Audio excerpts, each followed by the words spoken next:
दोस्तों, आजकल हम सभी लोग अपने मोबाइल के इस कदर आदी हो चुके हैं कि एक दिन बिना खाना खाए तो रह सकते हैं, लेकिन अपने फोन के बिना नहीं। पर हमारी यही आदत हमारे लिए कितनी बड़ी मुसीबत बन सकती है, देखेंगे आज की इस सस्पेंस थ्रिलर मूवी में जिसका नाम है अनलॉक्ड। तो कहानी की शुरुआत होती है एक लड़की से जिसका नाम है नामी।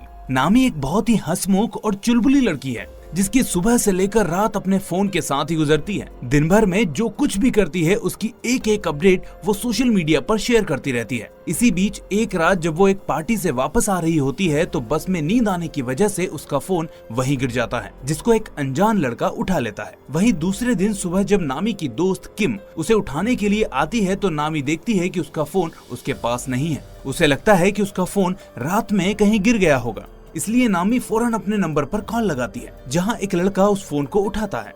लेकिन वो लड़का सॉफ्टवेयर की मदद से अपनी माँ की आवाज निकालकर नामी से कहता है कि वो फोन उसके पास है, इसलिए नामी उसे एक रेस्टोरेंट में आने को कहती है ताकि वो लेडी नामी को उसका फोन वापस कर सके। तभी हमें दिखाया जाता है कि वो लड़का कॉल कट करने के बाद नामी के फोन को ओपन करने की कोशिश करता है, लेकिन काफी देर कोशिश करने के बाद जब वो उस फोन को अनलॉक नहीं कर पाता तो वो उस फोन की स्क्रीन को तोड़ देता है। अब कहानी आती है दूसरी तरफ, जहां एक पुलिस ऑफिसर को जंगल में एक लड़की की लाश मिलती है। उस लाश को देखकर ये पता चल जाता है कि उस लड़की को बहुत ही बुरी तरह से मारा गया था। पुलिस ऑफिसर जिनाम अपने असिस्टेंट कैंग से कहता है कि मुझे इस मर्डर के लिए अपने बेटे जून पर शक है, क्योंकि वो 7 साल से गायब है और मुझे इस लाश के पास कुछ ऐसे सबूत मिले हैं जो जून की तरफ इशारा करते हैं। ऐसा सुनकर कैंग कहता है कि फिर तो आपको अपने बेटे के खिलाफ सबूत इकट्ठा करने होंगे या उसे रंगे हाथों पकड़ना होगा ताकि हम उसे गुनाहगार साबित कर सके। दोस्तों, हम आपको बता दें कि असल में जून वही लड़का होता है जिसने नामी का फोन उठाया था और अपनी माँ की नकली आवाज निकालकर उससे बात की थी।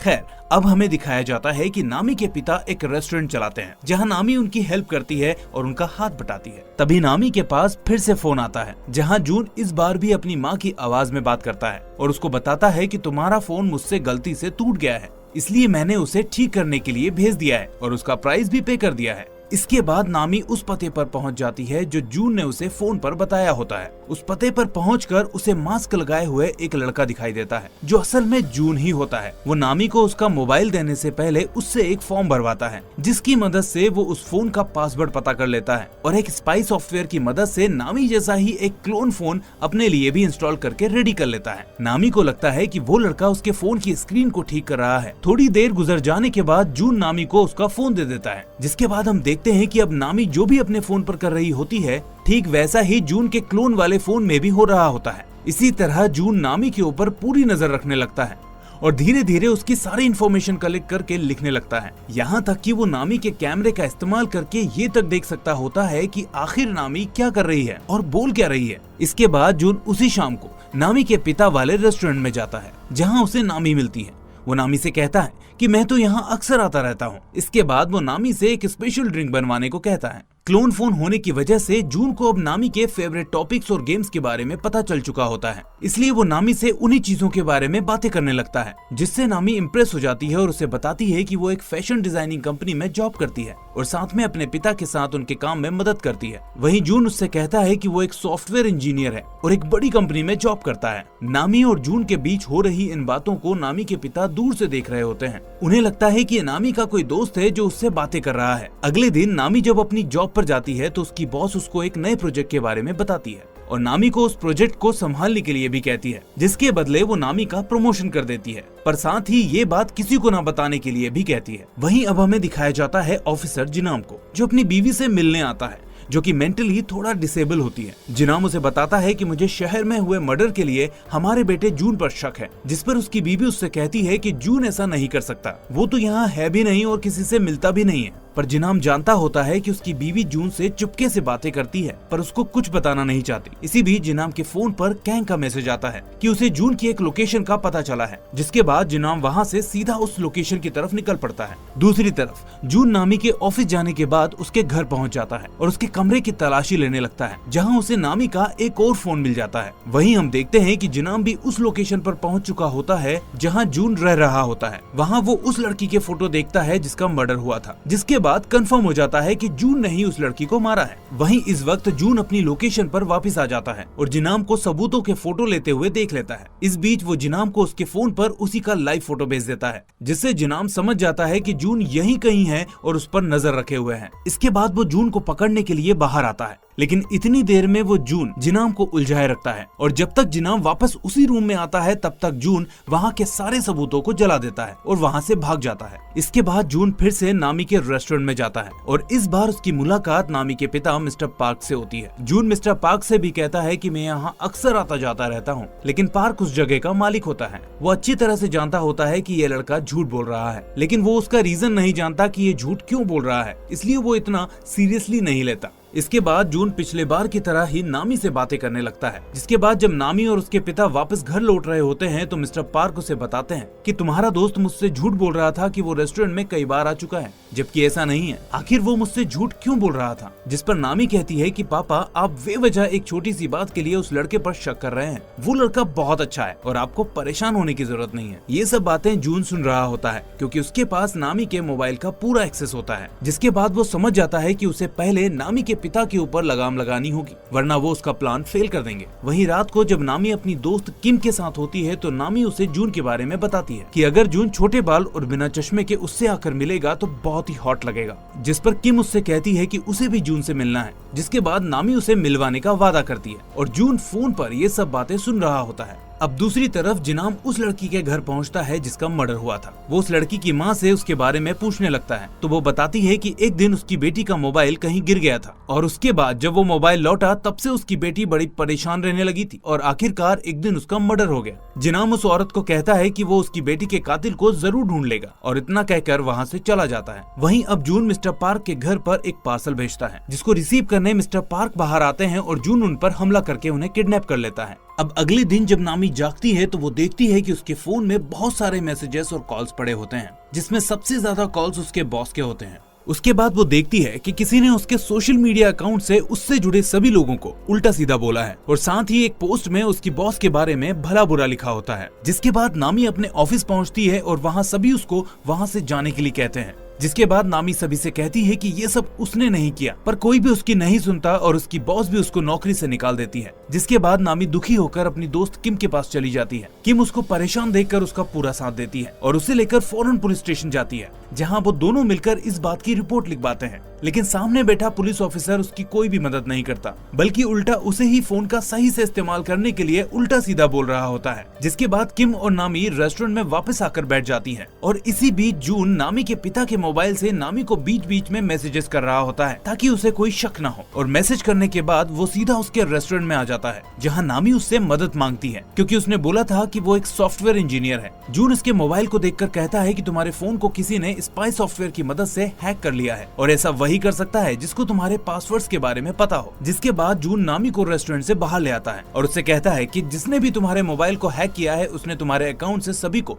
भला बुरा लिख दिया है। ये कोई ऐसा इंसान है जो तुम्हारे बेहद करीब रहता है और तुमसे बेहद जलता है और उसी ने ये सब किया है ताकि तुम्हें नुकसान पहुंचा सके। जून की ये बात सुनकर नामी को अपनी दोस्त किम पर शक होने लगता है क्योंकि सिर्फ वही थी जिसको उसका पासवर्ड पता था। जून के जाने के बाद जब वो रेस्टोरेंट के अंदर जाती है तो किम उसे बताती है कि जंगल में 7 लड़कियों की लाश मिली है, लेकिन नामी उसकी बात का कोई जवाब नहीं देती। जिसके बाद किम को महसूस होता है कि नामी के साथ कुछ गड़बड़ है। वो उससे इसका कारण पूछती है तो नामी उल्टा उसी पर भड़क जाती है और उसे अपने फोन को लेकर उल्टा सीधा सुनाने लगती है। जिसके बाद किम उससे कहती है कि तुम उस लड़के से अभी मिली हो और उसकी बातों में आकर मुझ पर शक कर रही हो, जबकि मैं तो तुम्हें पुलिस स्टेशन लेकर गई थी। पर नामी उसकी एक भी नहीं सुनती। जिसके बाद किम वहाँ से रोते हुए चली जाती है और इस तरह जून अपने मकसद में कामयाब हो जाता है। वहीं दूसरी तरफ पुलिस जंगल से उन बॉडीज को निकाल रही होती है, जहाँ जिनाम और कैंग को फिर से जून के खिलाफ सबूत मिलते हैं। जिसके बाद अचानक से जिनाम को याद आता है कि हर लड़की की स्टोरी में एक चीज कॉमन है कि वो सभी अपना टूटा हुआ मोबाइल ठीक करने गई होती हैं। ये सोचकर जिनाम कैंग से कहता है कि पता करो कि जून कहीं कोई मोबाइल रिपेयर शॉप तो नहीं चला रहा है जहां वो इन लड़कियों को अपना शिकार बना रहा हो। कैंग अपने लिंक से ऐसी शॉप्स को ढूंढने की कोशिश करता है जहां उसे एक लोकेशन मिलती है। जिसके बाद जिनाम और कैंग उस लोकेशन पर पहुंच जाते हैं और देखते हैं कि जून वहां पर एक मोबाइल रिपेयर सेंटर चला रहा था और साथ ही उनको उन सभी लड़कियों की डिटेल्स पता चल जाती हैं जो अभी तक मर चुकी थी। और वहीं जिनाम को अगली लड़की यानी नामी के बारे में पता चल जाता है कि वो जून का अगला शिकार होने वाली है। इसलिए वो कैंग से फौरन ये खबर न्यूज पर टेलीकास्ट करवाने को कहता है। लेकिन इसी बीच अचानक नामी उस सेंटर पर आ जाती है और वहाँ उसकी मुलाकात जिनाम से होती है। जिनाम उसे पहचान लेता है और पूछता है कि तुम यहाँ कैसे आई। तो नामी कहती है कि अभी थोड़ी देर पहले मैंने अपनी दोस्त किम से लड़ाई कर ली और बाद में गुस्से में आकर अपना फोन तोड़ दिया, जिसकी वजह से इस फोन की स्क्रीन टूट गई और मैं यहाँ स्क्रीन ठीक करवाने आई थी क्योंकि लास्ट टाइम यहाँ से एक लड़के ने मेरी स्क्रीन को ठीक किया था। इसके बाद जिनाम उसे सब कुछ बताने लगता है कि किस तरह जून ने ही उसका मोबाइल क्लोन किया था और उसके बारे में सभी कुछ पता कर रहा था ताकि वो उससे दोस्ती कर सके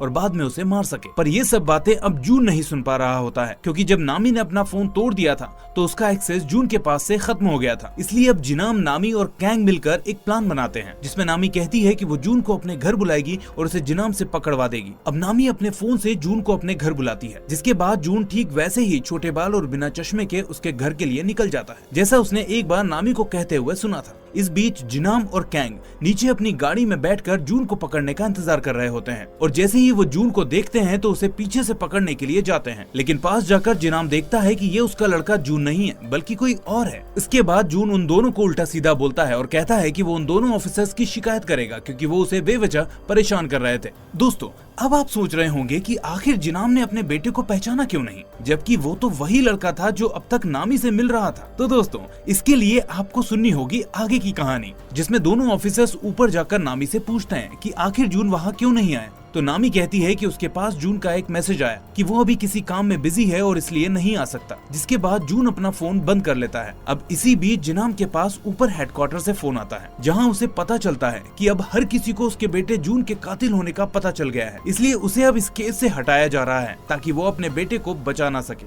अब नामी, जिनाम और कैंग मिलकर जून को पकड़ने के बारे में सोचने लगते हैं, जिसके बाद नामी अपने पुराने फोन में सिम कार्ड डालती है और अपने पिता के घर जाने को कहती है। कैंग और जिनाम उसे उसके पिता के घर छोड़ देते हैं जहां जिनाम उसे एक कार्ड देता है और कहता है कि जरूरत पड़ने पर इस पर कांटेक्ट कर लेना। इसके बाद नामी अपने घर की तरफ आगे बढ़ती है और अंदर जाकर अपने फोन में अपने पिता के इंस्टाग्राम फोटोज को चेक कर रही होती है कि तभी उसके पास जून के एक नंबर से मैसेज आता है जो उसे कॉल करने के लिए कहता है। लेकिन जब वो उस नंबर पर कॉल करती है तो वो रिंग उसे अपने ही घर में सुनाई देती है, जिसके बाद वो उसको सुनते हुए उसके पीछे जाती है जहाँ उसे कोई नहीं मिलता। इसके बाद वो जिनाम को फोन पर कांटेक्ट करने के लिए कहती है, लेकिन इसी बीच वो देखती है कि उसका फोन अपने आप ऑपरेट हो रहा होता है और ऐसा इसलिए होता है क्योंकि जब जून उसके घर गया था और उसने उसका दूसरा मोबाइल देखा था तो उसका भी क्लोन बना लिया था। नामी ये देखकर घबरा जाती है और तभी उसके सामने जून आ जाता है जो नामी को गन पॉइंट पर लेकर जिनाम के पास फोन करवाता है और उसको कहता है कि वो जिनाम को बोले कि वो घर पर एकदम सेफ है और उससे 2 दिन बाद मिलेगी। जिसके बाद नामी जिनाम को यही बात मैसेज पर बोल देती है, जिसको जून देख लेता है। जून को लगता है कि वो जिनाम को सब बता रही होगी, लेकिन जब वो देखता है कि उसने मैसेज पर यह भी लिखा है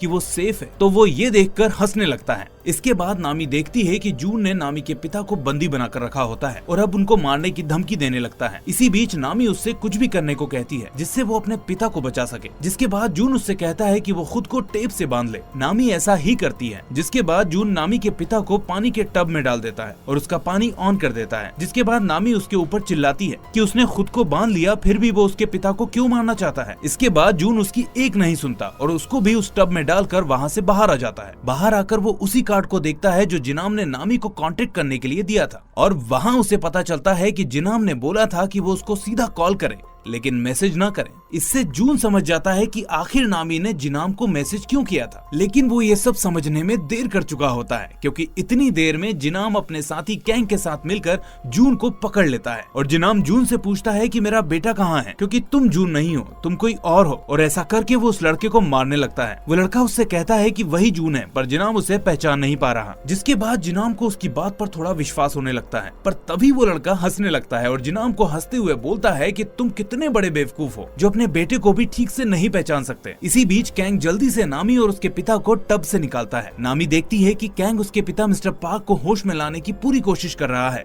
लेकिन वो होश में नहीं आ रहे। इसी बीच जिनाम उस लड़के के पास पड़े सभी सबूतों को देखने लगता है कि तभी उसको उन सभी लोगों की लिस्ट मिलती है जिनको ये लड़का अभी तक मार चुका होता है, और उसमें उसे मिलता है अपने बेटे जून के कत्ल का सबूत, उसका फोन और उसके मरने के वक्त का फोटो जो अभी तक उस लड़के ने संभाल कर रखा होता है। दरअसल इस कातिल ने जिनाम के बेटे जून को ही सबसे पहले अपना शिकार बनाया था और अब उसी की आइडेंटिटी से सारे लोगों को एक एक करके मार रहा होता है ताकि किसी को भी उस पर शक न होकर जून पर शक हो, जो अब इस दुनिया में नहीं है। और ये लड़का जून की माँ की मेंटल सिचुएशन को अच्छी तरह से जानता था, इसलिए उनसे जून बनकर मिलता था और बातें करता था ताकि उसे पता चलता रहे कि आखिर पुलिस जून को लेकर कहीं उसे पकड़ न ले। ये सब जानकर जिनाम बहुत दुखी होता है क्योंकि वो अभी तक हर कत्ल के पीछे अपने बेटे को जिम्मेदार समझ रहा था जो इस दुनिया में था ही नहीं। और तभी वो उस लड़के को मारने के लिए अपनी गन बाहर निकालता है, पर वो लड़का उसे ये कहकर इमोशनल ब्लैकमेल करता है कि अभी भी वो जून बनकर उसकी बीवी से बात करता है, अगर उसे ये सब पता चलेगा तो वो भी मर जाएगी। जिसके बाद जिनाम के हाथ वहीं रुक जाते हैं, लेकिन इतनी देर में नामी वहाँ आ जाती है और कैंग की गन से उस लड़के को मार देती है और इतनी देर में उसके पिता को भी होश आ जाता है। इसके बाद थोड़ा वक्त गुजरता है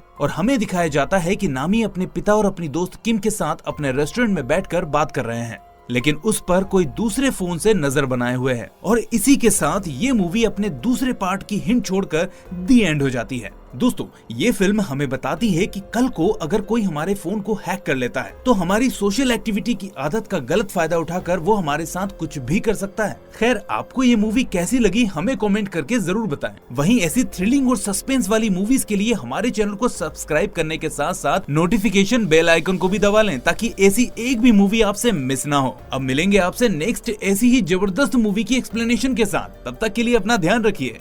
थैंक यू।